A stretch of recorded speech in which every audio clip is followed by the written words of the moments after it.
nandito po tayo sa dagat. So, ito po yung itsura niya po. Ang ganda po. Ang ganda guys. Nandito na po tayo sa may dagat. So guys, ang lamig maligo dyan. Nilalamig ako dyan po guys. Kaya binidyoan ko po. So yan po.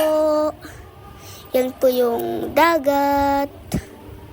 Yan guys, may mga parang tsunami. Nag-aalunan yung tubig. So guys, ang lamig. Lamig ng tubig sa dagat.